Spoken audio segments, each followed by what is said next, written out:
ഒരു ബ്രാൻഡിൻ്റെ ഗുഡ്വില്ലാണ് ഒരു ഓർഗനൈസേഷൻ്റെ വളർച്ചയ്ക്ക് ആവശ്യം.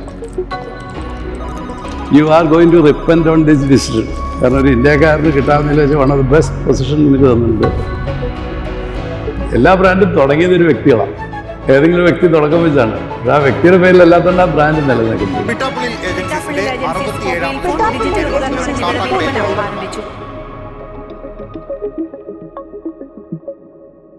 നമുക്ക് ബിസിനസ് ഫാമിലി എന്ന് പറയാൻ പറ്റില്ലെങ്കിൽ ഫാദറിന് പണ്ട് ചെറുപ്പത്തിലെ ബിസിനസ് ഉണ്ടായിരുന്നു. ഫാദർ 55 വയസ്സ് റിട്ടയർ ചെയ്ത് ആ ബിസിനസ് നിർത്തി. മക്കളെല്ലാം ജോലിക്കാരായിരുന്നു. അങ്ങനെ എല്ലാവരും പ്രൊഫഷണലി ക്വാളിഫൈഡ് ആണ്. എല്ലാവരും ജോലിക്ക് പോയി. ഫാദർ ബിസിനസ് നിർത്തി പിന്നെ അങ്ങ് പോയി. പിന്നെ രണ്ടാമത് ബിസിനസ്സിലേക്ക് ഇൻവോൾവ് ചെയ്ത് വരുന്നത് ഞാൻ തിരിച്ചു വന്നതിന് ശേഷം. ഞാൻ പീറ്റർ പോൾ പിറ്റാപ്പിൾ ഏജൻസിൻ്റെ മാനേജിംഗ് ഡയറക്ടറാണ്. ഞാൻ ആക്ച്വലി ഒരു 10-15 കൊല്ലം ജോലി ചെയ്തതിന് ശേഷമാണ് ബിസിനസ്സിലേക്ക് വരുന്നത് തന്നെ. എൻജിനീയറിംഗ് ആയിരുന്നു എൻ്റെ സബ്ജക്റ്റ്. ട്രാവൻകൂർ ടൈറ്റാനിയം പ്രോഡക്ട്സിലാണ് ആദ്യമായിട്ട് എൻ്റെ എംപ്ലോയ്മെൻറ്റ്. 1973 ഒക്ടോബറിലാണ് ഞാൻ ആദ്യമായിട്ട് ജോലിയിൽ കയറുന്നത്, ശമ്പളം പറ്റുന്ന ജോലിയിൽ കയറുന്നത്. അവിടെ ഒരു 4 വർഷം പൂർത്തിയാക്കിയതിന് ശേഷം ഞാൻ അറാംകോയിൽ പേപ്പറിൽ ഇങ്ങനെ ഒരു പരസ്യം കണ്ടിട്ട് അറാംകോ ആളെ എടുക്കുന്നുണ്ട്, ഇൻ്റർവ്യൂവിന് ക്ഷണിക്കപ്പെട്ടാൽ ഫ്രീ ആയിട്ട് ഫസ്റ്റ് ക്ലാസ് ട്രെയിൻ ഫെയറോട് ബോംബെയിൽ വരാം, 3-4 ദിവസം താമസം. അപ്പോൾ അതിൻ്റെ ഒരു ലുക്രേറ്റീവ് അട്രാക്ഷൻ അഡ്വർടൈസ്മെൻറ്റിൽ തന്നെ കണ്ടതുകൊണ്ടാണ് ഞാൻ അറാംകോയിൽ ജോലിക്ക് അപ്ലൈ ചെയ്യുന്നത്. 160 പേരാണ് അന്ന് ഇൻ്റർവ്യൂവിന് വിളിച്ചത്. അപ്പോൾ 160 പേർക്കും ഇൻ്റർവ്യൂ കഴിഞ്ഞ് പോകുമ്പോൾ തന്നെ ഒരു വന്നതിൻ്റെ അവരെ ഫസ്റ്റ് ക്ലാസ് ട്രെയിൻ ഫെയറും ഒക്കെ കൂടെ ഒരു കവറിനകത്തായിട്ട് പേര് എഴുതി കവർ തന്നു വിടും. അപ്പോൾ വന്നവരെല്ലാവരും ഇൻ്റർവ്യൂ കഴിഞ്ഞു കാശ് മേടിച്ചുകൊണ്ട് പോകണം. ഞാൻ ഇവിടെ ഇരുന്ന് കാണാം. എൻ്റെ കോൾ വന്നു കഴിഞ്ഞിട്ട് ഞാനും തിരിച്ചു വന്ന് കാശ് മേടിച്ചു. സാറിൻ്റെ കവർ എത്തിയിട്ടില്ല. ഞാൻ കുറച്ച് നേരം വെയിറ്റ് ചെയ്താൽ കവർ മേടിച്ച് പോരാനെങ്കിലും ഞങ്ങൾ ആ ബാച്ച് ചെയ്ത് 3 പേരെ അവർ സെലക്ട് ചെയ്തിരുന്നു. അതപ്പോൾ ഞാൻ എൻ്റെ അങ്കിൾ അവിടെ ഉണ്ട് കസ്റ്റംസ് വർക്ക് ചെയ്തു. അപ്പോൾ അങ്കിൾ പോരാ. അപ്പോൾ അറാംകോ സൗദി എന്നൊക്കെ കേൾക്കുമ്പോൾ അന്നത്തെ കാലത്ത് എല്ലാവർക്കും പേടിയാണ്. ശരിക്കും പറഞ്ഞാൽ ഒരു ഡെവലപ്പ് ചെയ്യാത്ത തരം അറബികളുടെ നാട്, മണലാരണ്യം. അപ്പം അങ്കിൾ പറഞ്ഞു അറാംകോയിൽ കിട്ടിയാൽ കളയരുത്. അങ്ങനെ 3 ദിവസത്തെ മെഡിക്കൽ, നല്ല ഇൻറ്റൻസീവ് മെഡിക്കൽ ചെക്കപ്പ് ഉണ്ടായിരുന്നു അവിടെ. അത് കഴിഞ്ഞ് കംപ്ലീറ്റ് ഇതായി തിരിച്ചു പോന്നു. ഓഗസ്റ്റിൽ എനിക്ക് അപ്പോയിൻമെൻറ്റ് ഓർഡർ വന്നു. സെലക്റ്റഡ്. ഒക്ടോബറിൽ ഞാൻ സൗദി അറേബ്യക്ക് പോയി. ഒക്ടോബർ 77 മുതൽ നവംബർ 87 ഡിസംബർ വരെ ഞാൻ അറാംകോയിൽ വർക്ക് ചെയ്തു. ഞങ്ങൾക്ക് അരാംകോയിൽ അവിടെ ഭയങ്കര നല്ല സുഖമുള്ള ജീവിതമായിരുന്നു. നമുക്ക് ഒരു യാതൊരു അലച്ചിലും ഇതുമില്ല. എപ്പോഴും എല്ലാ വീക്കെൻഡും എല്ലാ ഫ്രണ്ട്സുമായിട്ട് പുറത്ത് പോകുക, ഓരോ വീട്ടിൽ നിന്ന് പാചകം ചെയ്ത് വരും, എവിടെയെങ്കിലും പോകും, കുട്ടികളെ ആയിട്ടൊക്കെ അവിടെ പോയി ഇങ്ങനെ സ്റ്റേ ചെയ്ത് വരും. പിന്നെ വെക്കേഷൻ വരുമ്പോഴത്തേക്കും നമുക്ക് എവിടെ വേണേലും പോകാം. പക്ഷേ ഞങ്ങളെല്ലാ വർഷവും ഇവിടെ തന്നെ വരും. അപ്പോൾ ഫാദറും മദറും ഉള്ളവർ അവരിങ്ങനെ പിള്ളേരെയൊക്കെ കാണാൻ കൊതിച്ചേ. അപ്പോൾ അവിടെ പോകും, എൻ്റെ വീട്ടിലും പോകും, എല്ലാ ബന്ധുവീടുകളുടെ വീടുകളിലും പോകും, തിരിച്ചു പോകും. അങ്ങനെയാണ്. അപ്പോൾ ഞാൻ എല്ലാ തരത്തിലും ഹാപ്പി ആയിട്ടിരിക്കുന്ന സമയത്താണ് പേരൻസ് ഫാദറും മദറും ഇവിടെ താമസിച്ചിരുന്നത്. ഫാദറും മദറും അപ്പോൾ നിനക്ക് ഇവിടെ വന്ന് നാട്ടിൽ നിന്ന് അത്യാവശ്യം പൈസയായി ഞാൻ ഇവിടെ ഇച്ചിരി തോട്ടമൊക്കെ വാങ്ങിച്ചിട്ടു. ഇവരൊക്കെ കൂടെ ജീവിച്ചാൽ പോരെ. തന്നെയല്ല മക്കൾ അവധിക്കൊക്കെ കുട്ടികളെ കൊണ്ട് നാട്ടിൽ വരുമ്പം ഫാദറുമൊക്കെ പറഞ്ഞു ഇവർ നാട്ടിൽ വളരണം, നാടിൻ്റെ മണ്ണിൻ്റെ തറച്ചു പറയണം. ഞങ്ങൾ അതുകൊണ്ട് നിനക്ക് അത്യാവശ്യം പൈസയൊക്കെ അതിൽ പോകുന്നൂടെ എന്ന് ചോദിച്ചു. അതൊരു കാരണമായിരുന്നു. കുട്ടികളുടെ എഡ്യൂക്കേഷൻ ഞങ്ങൾ താമസിച്ചിരുന്ന സ്ഥലത്ത് നിന്ന് വളരെ ദൂരെയാണ്. ഇന്ത്യൻ സ്കൂൾ ഒരു 100 കിലോമീറ്റർ ദൂരമാണ്. അപ്പോൾ 3 വയസ്സായ കുട്ടിയെ വേറെ 100 കിലോമീറ്റർ സ്കൂളിൽ ദൂരമായിട്ട് പഠിപ്പിക്കേണ്ട. അങ്ങനെ പല കാരണങ്ങൾ ക്ലബ് ചെയ്തിട്ട് സത്യം പറഞ്ഞാൽ ഒരു ബിസിനസ്സുകാരനാവണമെന്ന ഉദ്ദേശത്തിലൊന്നും അല്ല വന്നത്. ജോലി ചെയ്ത് റിസൈൻ നാട്ടിൽ പോവുക, അന്ന് കിട്ടുന്ന പൈസയൊക്കെ ഉണ്ട്, കംഫർട്ടബിളായിട്ട് ജീവിക്കാനുള്ള ബാക്കിംഗ് പ്ലാൻ ബി സെറ്റപ്പ് ചെയ്തിട്ടാണ് പോകുന്നത്. എൻ്റെ വൈഫിനെ കൺവിൻസ് ചെയ്തത് ആ തരത്തിലാണ്. തിരിച്ചു പോരാറായപ്പോഴത്തേക്കും എല്ലാവരും കൂടെ പറഞ്ഞ് ഞാൻ ഇൻഫ്ലുവൻസ് ചെയ്താൽ പുള്ളീനെ അവിടെ നിർത്താൻ പറ്റും, വെറുതെ ഇത്രയും നല്ല ഇതൊക്കെ ഇട്ടിട്ട് പോവല്ലേ എന്ന് ഒത്തിരി എന്നെ ഫോഴ്സ് ചെയ്തിട്ടുണ്ട് ഫ്രണ്ട്സും ഇതുമൊക്കെ. പക്ഷേ കുട്ടികളൊക്കെ ആണെങ്കിലും ഞങ്ങൾ കണ്ടെടുത്തോളം എന്നാന്ന് ചോദിച്ചാൽ കുറച്ച് സഫർ ചെയ്ത് ഇവിടെ വന്ന് നാട്ടിലേതായ രീതിയിലൊക്കെ പോയി കഴിയുമ്പോൾ അപ്പോൾ അതായിരിക്കും നല്ലതെന്ന് ആദ്യം നമുക്കൊരു കൺഫ്യൂഷൻ ആയിരുന്നു ഇങ്ങനെ. പക്ഷെ ഇവിടെ വന്നു കഴിഞ്ഞപ്പോൾ എനിക്ക് വളരെ സന്തോഷമായി.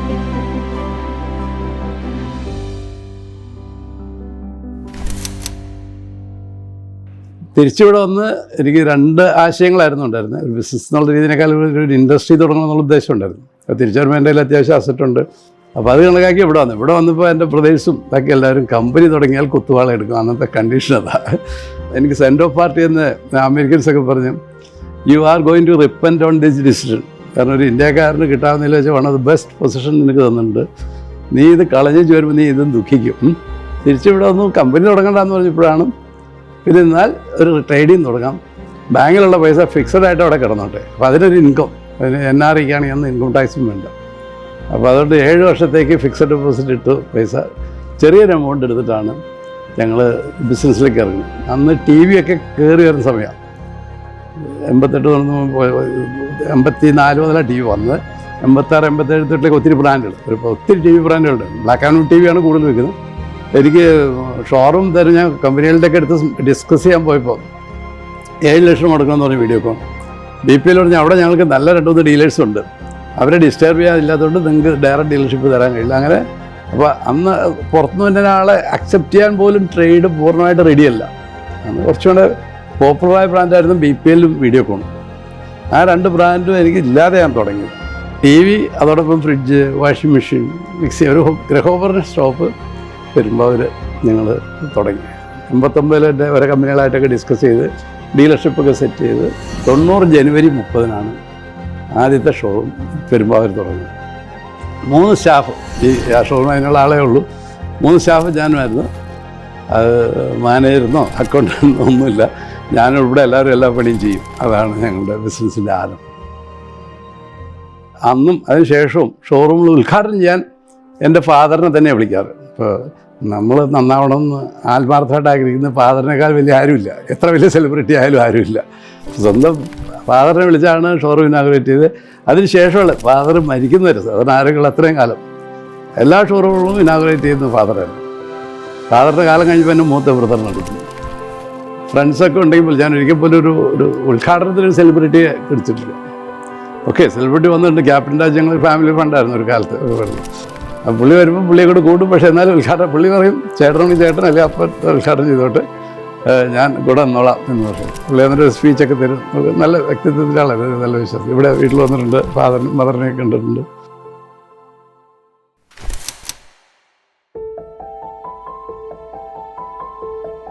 ഞാൻ Maria Paul, Peter Paul managing director Pittappillil ഏജൻസീസിൻ്റെ 2ാമത്തെ മകളാണ്. ഞങ്ങൾ ഓർമ്മ വെച്ച കാലം തൊട്ട് പിട്ടാപ്പിള്ളി ഏജൻസീസ് എന്നുള്ള ബ്രാൻഡ് ഞങ്ങളുടെ മനസ്സിലുണ്ട്. നിങ്ങളെല്ലാം പിട്ടാപ്പിള്ളി ഏജൻസീസ് അല്ല, ആ ഫാമിലി നെയിമിൻ്റെ ബ്രാൻഡ് അംബാസഡേഴ്സ് ആണെന്ന് അപ്പച്ചൻ പറയാറുണ്ട്. അപ്പച്ചൻ്റെ ആ ഒരു ബിസിനസ് സക്സസ്സിനേക്കാൾ കൂടുതൽ ഞങ്ങളെല്ലാവരും അപ്പച്ചനിൽ നിന്ന് ഫോളോ ചെയ്യാൻ ശ്രമിച്ചിട്ടുള്ളത്, എത്ര കാര്യങ്ങൾ നമ്മൾക്ക് വന്നാലും നമുക്ക് ചെയ്യാൻ സാധിക്കും, നമുക്കതിനൊരു മനസ്സുണ്ടെങ്കിൽ അത് ചെയ്യാൻ കഴിയും എന്നുള്ളതാണ്. ഇപ്പോഴും അപ്പച്ചൻ ഈ ഇനോഗ്രേഷൻസ് ഒക്കെ വരുമ്പോൾ ഒരു ദിവസം തന്നെ മൾട്ടിപ്പിൾ ഷോറൂംസ് ഇനോഗ്രേറ്റ് ചെയ്യുന്നു. അതിൻ്റെ നെക്സ്റ്റ് ഡേ കൊച്ചുമക്കളുടെ ബർത്ത്ഡേ സെലിബ്രേഷൻ വരുന്നു. We spend lot of time with family. ഞങ്ങൾ ബിസിനസ് കഴിഞ്ഞാൽ പിള്ളേരുടെ കൂടെ ആദ്യകാലത്തൊക്കെ ഇവരൊക്കെ സ്കൂളിൽ പഠിക്കുന്ന സമയത്തൊക്കെ ഇവരുടെ കൂടെ തിരിച്ചായിട്ട് സമയം സ്പെൻഡ് ചെയ്തിട്ടുണ്ട്. എനിക്ക് 4 കുട്ടികളുണ്ട്. മൂത്ത 2 പെൺകുട്ടികളും ഇളയ 2 ആൺകുട്ടികളും. മകളുടെ പേര് മെറിൻ പോൾ. അവരുടെ ഹസ്ബൻഡ് ന്യൂറോളജിസ്റ്റാണ്. നിംഹാൻസിന് DM കഴിഞ്ഞ് MD DM കഴിഞ്ഞ് ന്യൂറോളജിസ്റ്റാണ്. അവർ വർക്ക് ചെയ്യുന്നത് അബുദാബിയിലാണ്. അവർക്ക് 2 കുട്ടികളുണ്ട്. 2 കുട്ടികൾ, ഒരു ഐറിനും ഒരു മാണിക്കുട്ടനും ഞങ്ങൾ വിളിക്കുന്നത്. 2ാമത്തെ മകള് ഇപ്പോൾ ബിസിനസ്സിലുണ്ട്. മകളും വരുമാനും.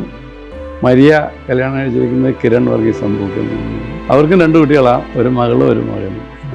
അവൾ സാറായും വർക്കിക്കുട്ടനും ഞങ്ങൾ വിളിക്കുന്നു. 3ാമത്തെ മകൻ റേഡിയോളജി ഡോക്ടറാണ്. അവൻ ഇവിടെ കൊല്ലത്ത് ആണ് അവർ താമസിക്കുന്നത്. കിംസ് ഹോസ്പിറ്റലിൽ വർക്ക് ചെയ്യുന്നു. വൈഫ് അവിടെ ESI ഹോസ്പിറ്റലാണ്. അവൾ അദീന ജോൺ. അവർക്ക് 4 കുട്ടികളാണ്. 4 കുട്ടികൾ, ഒന്ന് ട്വിൻസാണ്, 3 പെൺകുട്ടി 1 ആൺകുട്ടി. ഇളയ മകൻ കല്യാണം കഴിച്ചിരിക്കുന്നത് തൊടുപുഴയിൽ നിന്ന്. അവിടെ ഒരു ഹോസ്പിറ്റലാണ്, സെൻറ്റ് മേരീസ് ഹോസ്പിറ്റലിലെ ഡോക്ടറുടെ മകളാണ്. ഇവളും ഡോക്ടറാണ്. അവളിപ്പോൾ MD ചെയ്തുകൊണ്ടിരിക്കുക പുഷ്പയിൽ. അവർക്ക് ഒരു മകനുണ്ട്, ഇപ്പോൾ 1 വയസ്സാവുന്നു. അപ്പോൾ അങ്ങനെ ഞങ്ങൾക്ക് 4 കുട്ടികളും 9 പേരക്കുട്ടികളും ആയി ഇപ്പോൾ.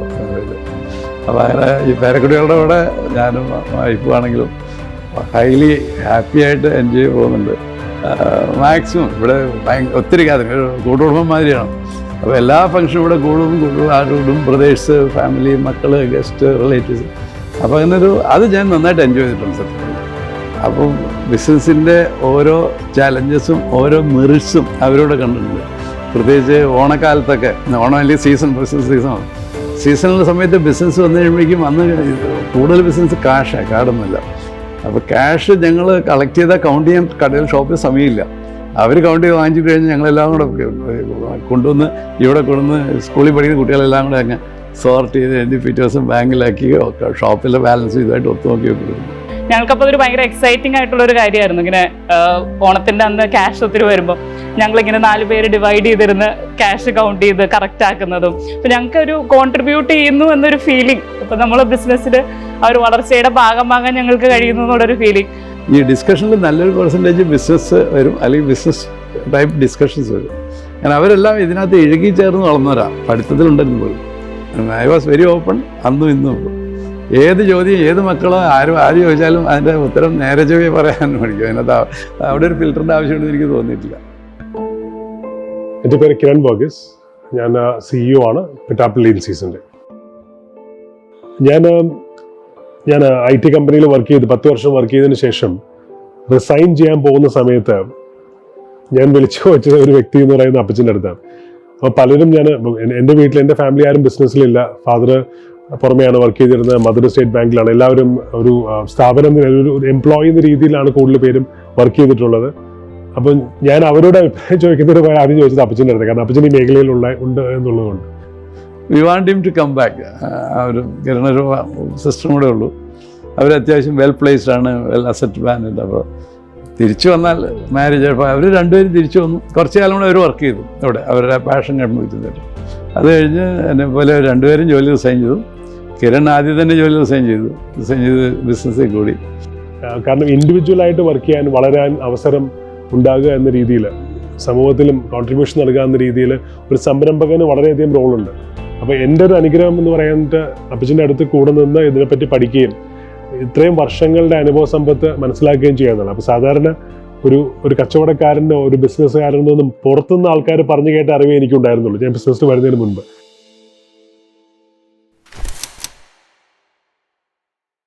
യൂഷ്വലി ഞങ്ങൾ ഓണത്തോടനുബന്ധിച്ച് അന്നും ഇന്നും ഒരു ഓണം വലിയ ഗൃഹഭരണ മേഖലയിൽ വലിയ സംഭവം. അന്ന് ഞങ്ങളുടെ ഒരു 40% എബോവ് ബിസിനസ് നടക്കുന്നത് ആ ഓണം പീരീഡിലാണ്. അപ്പോൾ നമ്മളൊരു ഏപ്രിൽ മെയ് മുതൽ ഓരോ ഓണത്തിനും ഞങ്ങൾ ഓരോ സ്കീംസ് കൊണ്ടുവരും, കസ്റ്റമർക്ക് നല്ല അങ്ങനെ സ്കെയിലപ്പ് ചെയ്ത് കംപ്ലീറ്റ് സ്റ്റോക്ക് എല്ലാം സ്റ്റോക്ക് ചെയ്ത് ഓണത്തിന് തൊട്ട് മുമ്പ് അപ്പോഴാണ് ഫ്ലഡ് വന്ന് കടകളിൽ കുറേ ഗോഡൗണുകളിലൊക്കെ വെള്ളം കയറി, സ്റ്റോക്ക് കുറേ ഡാമേജായി, തുറക്കാൻ പറ്റിയില്ല.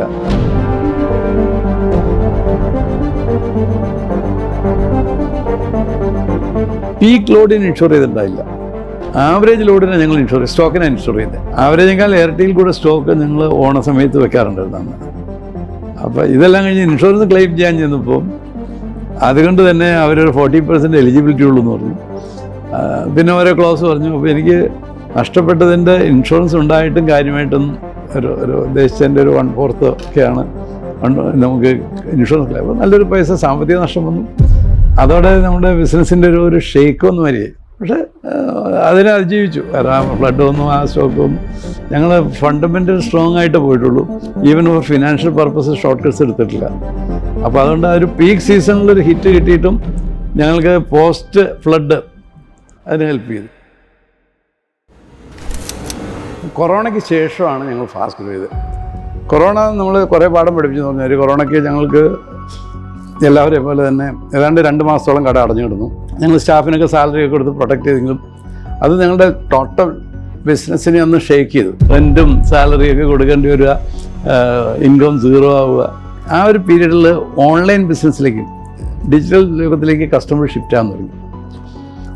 അപ്പം ഓൺലൈൻ വ്യൂമാർ ലൈക്ക് ആമസോൺ, ഫ്ലിപ്കാർട്ടൊക്കെ ശരിക്കും സ്കെയിലപ്പ് ചെയ്തത് ആ corona പീരീഡിലാണ്. Consumers confined indoors were forced to use online shopping for Demand most for our technology items. from our existing increased dramatically, and then we've had a huge influx of new retailers coming to us and trying to utilise it. അപ്പോൾ കേരളത്തിൽ നമ്മൾക്കിനി grow ചെയ്യണമെങ്കിൽ we need to expand faster.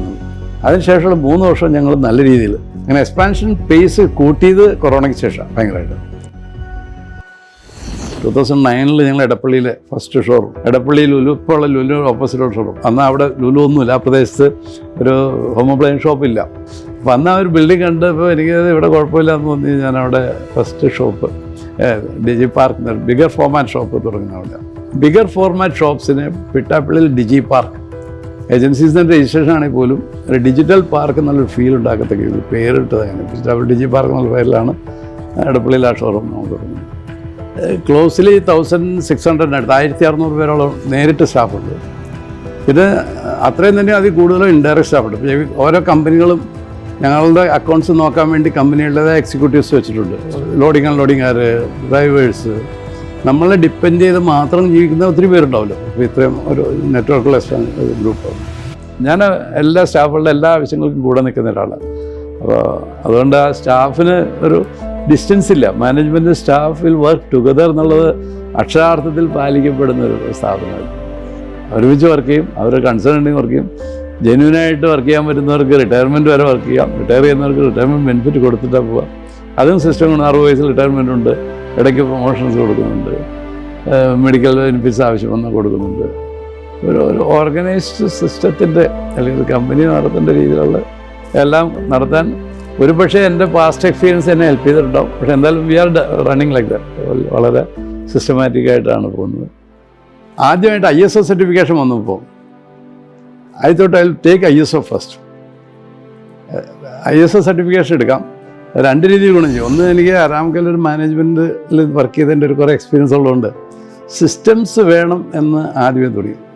ഏത് ബിസിനസ്സോ എന്ത് ചെയ്യുകയാണെങ്കിലും അത് ഒരുവിധം സിസ്റ്റമാറ്റിക്കായിട്ട് ചെയ്യണം. അപ്പോൾ ISO സിസ്റ്റം ഇംപ്ലിമെൻറ്റ് ചെയ്യാൻ ഹെൽപ്പ് ചെയ്യുന്നൊരു സംഭവമായിട്ടാണ്. അങ്ങനെ ഫസ്റ്റ് ISO സർട്ടിഫൈഡ് ഫേം ഈ ട്രേഡിൽ ഞങ്ങളാണ്. അപ്പോൾ അതൊരു സാറ്റിസ്ഫൈങ് മൊമെൻ്റ് ആയിരുന്നു. സന്തോഷത്തെക്കാൾ കൂടുതലൊരു സംതൃപ്തി ISO ഫസ്റ്റ് ആയി എന്ന് പറയും.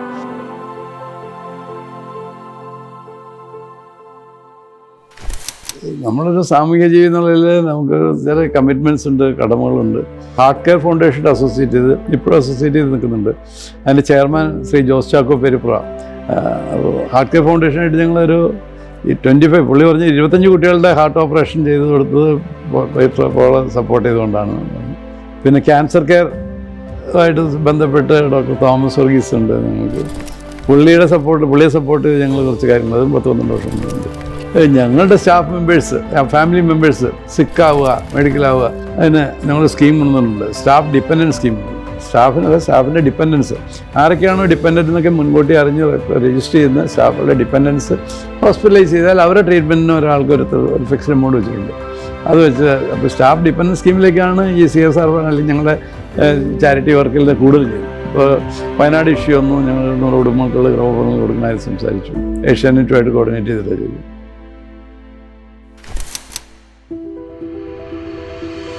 ഞങ്ങൾ അഭിമാനത്തോടെ പറയുന്നത് the most trusted name in TV, mobiles and appliances. അതാണ് ഏറ്റവും വലിയ ലാഭം എന്നാണ് ഞങ്ങൾ കരുതുന്നത്. അപ്പോൾ ആ ഒരു ലെഗസി കണ്ടിന്യൂ ചെയ്യാന്നുള്ളതാണ് ഒരു വലിയ ഉത്തരവാദിത്തമാണ്. അതാണ് ഞങ്ങളുടെ ഒരു ഫ്യൂച്ചർ പ്ലാൻ. ആ ലെഗസി, ആ ട്രസ്റ്റിൻ്റെ വാല്യൂ നമ്മളുടെ പുതിയ ജനറേഷനിലേക്ക് പകർന്നു കൊടുക്കുക. പടിപടിയായിട്ട് ഈ മേഖല ഉയർന്നു വരിക. ഡിജിറ്റൽ വലിയൊരു മേഖലയാണ്. ഞങ്ങളെ സംബന്ധിച്ചിടത്തോളം മൊബൈൽ ഡിജിറ്റൽ ഏരിയയിലേക്ക് വെപ്പ് നടത്തിയിട്ട് ഒരു 2 വർഷം തികയുന്നേ ഉള്ളൂ. അപ്പോൾ അത് വളരെ വലിയൊരു മാർക്കറ്റാണ്, വളരെയധികം കസ്റ്റമർ ബേസുള്ള വലിയ ഏരിയ ആണ്. അപ്പോൾ അതിൽ നല്ലവണ്ണം ഇൻവെസ്റ്റ് ചെയ്യുകയും അതിലേക്ക് മുന്നോട്ട് വരികയും അപ്ലയൻസസിൽ പിട്ടാപ്പിള്ളി ഏജൻസീസ് കഴിഞ്ഞ 35 വർഷം നേടിയ ഒരു സ്വീകാര്യതയും ജനങ്ങളുടെ മനസ്സിലുള്ള ഇടം നേടാനായതുമെല്ലാം ഞങ്ങളുടെ പ്രവർത്തന രീതി കൊണ്ട് തന്നെയാണ്.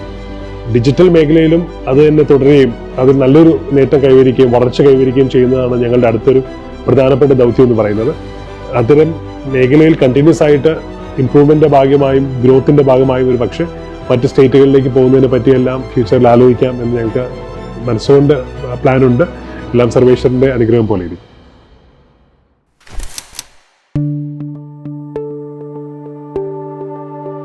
ഇപ്പോൾ മകളും വരുമാനവും ഫുൾ ടൈം എന്ന് പറയാൻ തന്നെ ഉണ്ട്. അപ്പോൾ എൻ്റെ ബ്രദർ ഇപ്പോൾ ഞങ്ങൾ ഇവിടെ അടുത്ത് തന്നെ താമസിക്കുന്ന ശേഷം ഭാരത് പെട്രോളിയത്തിലായിരുന്നു ആദ്യം.